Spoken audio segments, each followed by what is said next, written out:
Good morning all of you. Integumentary system में पिछले जो हमारा लेक्चर था उसमें हमने मेंढक की त्वचा का वर्णन और स्कोलिडोन की त्वचा के उदग्र काट का अध्ययन किया था। वातावरण की भिन्नता के द्वारा इन दोनों की त्वचा में किस प्रकार अनुकूलन विकसित हुए तथा त्वचा की संरचना में किस प्रकार के परिवर्तन हमको देखने को मिले, इन दोनों के हमने चित्रों का अध्ययन किया और ये पाया कि बाहर की जो स्ट्रेटम कॉर्नियम होती है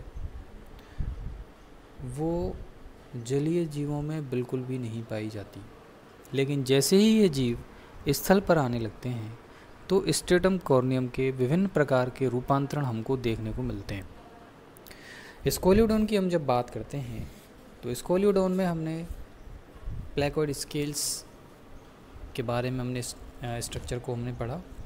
उसकी त्वचा में विभिन्न प्रकार के स्तर जो पाए जाते हैं उनको अध्ययन किया। अब इससे आगे हमने पढ़ा था मेंढक, फ्रॉग, जो एम्फीबियस नेचर के होते हैं। जनन के लिए वो जल पर निर्भर रहते हैं, लेकिन अधिकांश समय वो स्थल में बिताते हैं। उनकी त्वचा में स्थल पर आने पर किस प्रकार के बदलाव हुए, किस प्रकार के अनुकूलन देखने को मिले हमें, वो हमने इस चित्र के द्वारा अध्ययन किया। अब अगला हमारा जो टॉपिक है वो है वेरेनस का इंटेगुमेंट। वेरेनस का इंटेगुमेंट इन दोनों से कुछ भिन्नता लिए हुए होगा, क्योंकि ये जल में बिल्कुल भी नहीं पाए जाते। ये ऐसे आवासों में रहते हैं जहाँ पर जल की बहुत न्यूनता पाई जाती है। हम इसकी त्वचा का अध्ययन करें, इस त्वचा को देखें तो मुख्य रूप से हमको दो स्तर यहाँ पे दिखाई देंगे। ऊपर का जो स्तर इसमें दिखाया गया है वो है एपिडर्मिस और नीचे की जो लेयर है वो है डर्मिस। एपिडर्मिस में बाहर की ओर वेरेनस की बात कर रहे हैं हम। यहाँ पे हम देखें ये स्ट्रक्चर, तो ये जो वेरेनस होगा इसकी त्वचा जो होगी मोटी, शुष्क होगी, खुरदरी होगी एवं शल्कयुक्त पाई जाती है। ये ऐसे स्थलों पर पाए जाते हैं जहाँ पर जल की मात्रा बहुत कम होती है, तो जल की कमी से जूझते हुए इनकी त्वचा में इस प्रकार के परिवर्तन हो जाते हैं कि इनकी त्वचा में बहुत ही कठोर शल्क विकसित हो जाते हैं जो जल की हानि को रोकते हैं। और तथा त्वचा में जो ग्रंथियाँ होंगी वो बिल्कुल प्रेजेंट नहीं होंगी, उपस्थित नहीं होंगी। वहाँ पे मेंढक में देखा था तो वहाँ पे विभिन्न प्रकार की म्यूकस ग्लैंड हमको दिखाई दे रही थी, लेकिन यहाँ पे ऐसा नहीं पाया जाता। इस प्रकार ये लगभग सभी स्थलीय अनुकूलनों से युक्त होती है। एपिडर्मिस में जो सुविकसित संघीय स्तर जो पाया जाएगा, स्ट्रेटम कॉर्नियम जिसे हम कह रहे थे, वह मृत कोशिकाओं के अनेक स्तरों से बना होगा। हम ये देख सकते हैं कि यहाँ पे जो स्ट्रेटम कॉर्नियम जो होगा वो काफ़ी मोटा है, उसमें काफ़ी तरह के, ये देखें हम, ये वाला स्तर स्ट्रेटम कॉर्नियम है, इसमें काफ़ी लेयर इसमें हमको दिखाई दे रही हैं। ये लेके इसकी थिकनेस बहुत ज़्यादा है यहाँ पे। एपिडर्मिस में जो स्केल्स होंगे वो श्रृंगीय होंगे, जैसे सांपों में कैंचुली के रूप में या पूर्ण तथा छिपकलियों में यह श्रृंगीय स्तर खंडों में दे के समय समय पर अलग होता रहता है। सांपों में देखा होगा आपने, सांप की कैंचुली देखी होगी, एक तरह का पारदर्शी स्किन का आवरण जो होता है वो ऊपर से सांप उतार देता है। ये जो सांप के द्वारा बाहरी आवरण जो उतारा गया है वो श्रृंगीय स्तर स्ट्रेटम कॉर्नियम है, जो समय समय पर रिजुविनेट होता रहता है, नीचे की कोशिकाओं के द्वारा नया बना दिया जाता है। रेप्टाइल्स में ही हम कछुओं की, मगरमच्छ की बात करें, छिपकलियों की बात करें, जैसे हेलोडर्मा है, उनमें सल्कों के नीचे डर्मिस के अस्थिल प्लेट पाए जाते हैं जिनको ऑस्टियोडर्म कहते हैं।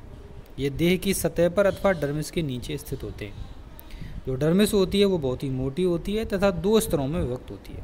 ये डर्मिस हम देख सकते हैं यहाँ पे, ये वाला डर्मिस स्तर है। ऊपरी स्तर में सर्पों तथा छिपकलियों के वर्णक दरों की प्रचुरता होती है। इसमें क्रोमेटोफोर्स पाए जाते हैं जो विभिन्न प्रकार के रंग प्रदान करते हैं, तथा निचले स्तर में कोलेजन के तंतु समकोण पर स्थित होते हैं। इनकी विशेषता है डर्मिस में कोलेजन के ये तंतु यहाँ पे पाए जाएंगे।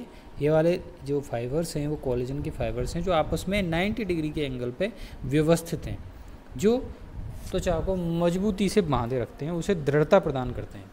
इस तरह से वेरनस में पूर्णतः स्थल पर आने पर इसकी जो स्ट्रेटम कॉर्नियम है वो काफ़ी श्रृंगीय हो गई तथा इसे समय समय पर रिजुविनेट किया जाने लगा, क्योंकि ये इस जंतु में जल की हानि को रोकती है। तो हमने कंपैरेटिव एनाटॉमी में इंटेगमेंट स्ट्रक्चर के अंदर हमने वेरनस के यहाँ पे अध्यावरण को यहाँ पे पढ़ा। अगर हम आगे बात करें, हमने अब तक पढ़े पाइसिस में स्कोलियोडोन, फ्रॉग, देन रेप्टाइल्स। रेप्टाइल्स के बाद जो अगला ग्रुप आता है वो है एवीज़ का। एवीज़ के बारे में हम देखें तो एवीज़ में मुख्य रूप से अध्यावरण के रूपांतरण के रूप में पंखों का निर्माण हुआ है। विभिन्न प्रकार के पंख इनमें विकसित हो गए उड़न अनुकूलन के रूप में, तथा इनकी त्वचा में भी कुछ परिवर्तन हमको देखने को मिले। जो कबूतर, यहाँ पे हम कोलंबा के बारे में पढ़ रहे हैं, उसकी उदग्र काट पड़ी है त्वचा की। कबूतर में जो त्वचा होगी वो पतली, एक तरह से सूखी होगी, लूज स्किन होती है, ग्रंथि रहित होती है, ग्रंथि भी इसमें नहीं पाई जाती हैं, तथा इसके पिछले भाग पर यूरोपाइजियल ग्लैंड स्थित होती हैं।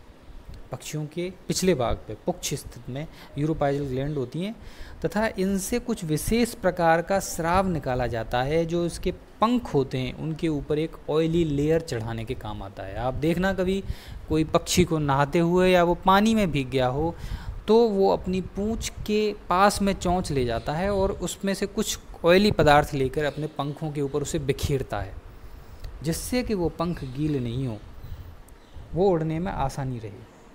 वो तेलीय आवरण उन पंखों की रक्षा करता है। बहुस्तरीय जो एपिडर्मिस होगी वो पतली और कोमल होती है इनमें, किंतु टांगों पर और पैरों पर यह बहुत ही मोटी होती है। इस पर शल्क भी पाए जाते हैं। आप पक्षियों की टांगों को देख सकते हैं। मोर बहुत ही आसानी से दिखाई देता है हमारी टेरिटरी में, तो उसकी टांगों को देखें आप, बहुत ही हार्ड स्किन दिखाई देगी हमको और उस पर शल्क पाए जाएंगे। एपिडर्मिस की जो केराटिन बनाने की प्रक्रिया का उपयोग शल्क अथवा पिच बनाने में यहाँ पर किया जाता है। एपिडर्मिस के द्वारा ये बनाए जाते हैं और इनमें जो पंख होते हैं वो परिवर्तित शल्क ही माने जाते हैं। जो हम अब तक शल्क पढ़ते आए हैं, मछलियों में हमने पढ़ा, वहाँ पे इसमें ये इनका जो काम है वो पंख बनाने का है। एक तरह से पंखों का रूपांतरण हो गया है। इनका उपयोग उड़ान भरने एवं देह पर तापरोधी जलरोधी संरक्षण आवरण बनाने में काम में आता है। हम जो कहते हैं भाई फ्लाइट एडेप्टेशन की बात आती है तो पक्षियों की पूरी त्वचा पर ब्लैंकेट की तरह छोटे छोटे पंखों के आवरण पाए जाते हैं जो उस पूरी त्वचा को पूरी तरह से ढके रहते हैं। उनका मुख्य कार्य टेम्परेचर रेगुलेशन में तथा वाटर रेसिस्टेंस बनाने में काम देता है, जो पक्षी को पूरी तरह से वाटर प्रूफ बनाते हैं, पक्षी को गीला नहीं होने देते, उसके शरीर का तापमान नियंत्रित रखते हैं। त्वचा का वह भाग जहाँ पर पिच पाए जाते हैं, जहाँ पर छोटे छोटे पंख होते हैं, टेरिले तथा बिना पुच्छ वाला क्षेत्र एप्टेरिया कहलाता है। तो जहाँ पे पंख होंगे वहाँ से टेरिले कहेंगे, जहाँ पे नहीं होंगे उसे एप्टेरिया कहेंगे। तो हम यहाँ पे इस डायग्राम में देख सकते हैं, ये स्ट्रेटम कॉर्नियम ऊपर की ओर पाई जाएगी, इसमें ही पंखों का निर्माण हो रहा है। पैरों की त्वचा के रूप में यहाँ पे शल्क स्थित होते हैं। नीचे की ओर स्ट्रेटम जर्मिनेटाइवम होती हैं, इसकी सेल्स लाइव होती हैं, डिवाइड होती रहती हैं तथा ऊपर की ओर नई स्किन बनाने का ये काम करते हैं। नीचे की ओर दिखाया गया है वेस्कुलर स्पॉन्जी लेयर, इसमें स्पॉन्जी टिश्यू होते हैं, ब्लड वेसल्स स्थित होती हैं, मसल्स लेयर पाई जाती है, कॉम्पैक्ट लेयर नीचे की ओर है। इस तरह से इसमें एपिडर्मिस और डर्मिस दोनों इस तरह को हम देख सकते हैं। यहाँ पे आगे हम देखते हैं, अगर पंख की स्ट्रक्चर का बात करें, संरचना का बात करें, तो ये एक तरह से हम कह सकते हैं रेप्टिलियन शल्क होते हैं। रेप्टिलिया में जो शल्क थे वो रूपांतरित होकर पक्षियों में उन्होंने किसका निर्माण कर लिया, पंख का निर्माण कर लिया। ये एपिडर्मिस से बनाए जाते हैं तथा केराटिन स्तर इनमें अत्यधिक विशेषीकृत हो जाता है। जो पंख होंगे हल्के, मजबूत, लचीले, ताप एवं जलरोधी होते हैं। वर्णक व्यवस्था में इनमें चटकीली होती है। रंग परिवर्तन था अपवर्तन द्वारा इनमें पाया जाता है। गर्मियों में देह में तापमान घटाने हेतु फड़फड़ाकर वातावरण में नई वायु का संचार करने में मदद करते हैं। तो इसमें एक ऊपर की ओर इस स्ट्रेटम कॉर्नियम में से निकला हुआ ये पंख दिखाया गया है, जिसमें ऊपर की ओर ये बार्ब्स निकले हुए हैं। ये डाउन फीडर्स है, यहाँ पे नीचे की ओर पेपिला है। जिस तरह से हमने पढ़ा था द स्केल में और डेंटल स्ट्रक्चर में हम पढ़ते हैं, उसी तरह से यहाँ पे नीचे की ओर इसमें ब्लड वेसल्स की सप्लाई, ब्लड ऊपर की ओर ले जाने का काम इसमें करती हैं। यहाँ पे आपको ये दो दिखाई दे रही हैं, एपिडर्मिस एंड डर्मिस। डर्मिस इसकी काफ़ी विकसित होती है, कई सारे लेयर से बनी होती है, और एपिडर्मिस में मुख्य रूप से दो स्तर हमको दिखाई दे रहे हैं यहाँ पे, स्ट्रेटम कॉर्नियम एंड स्ट्रेटम जर्मिनेटरम। इस तरह से इनमें कोई भी वर्णक युक्त कोशिकाएं नहीं पाई जाती हैं। वर्णक केवल पिच्छों एवं सल्कों में ही यहाँ पे स्थित होते हैं, इनकी त्वचा में कोई भी वर्णक स्थित नहीं होता।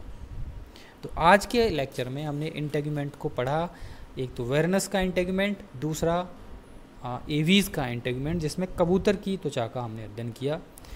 नेक्स्ट में हम पढ़ेंगे मैमल्स में स्किन का किस तरह से रूपांतरण हुआ, किस तरह से उनका विकास हुआ, तथा मानव की त्वचा का हम यहाँ पर वर्णन करेंगे। आज के लिए ही बस इतना।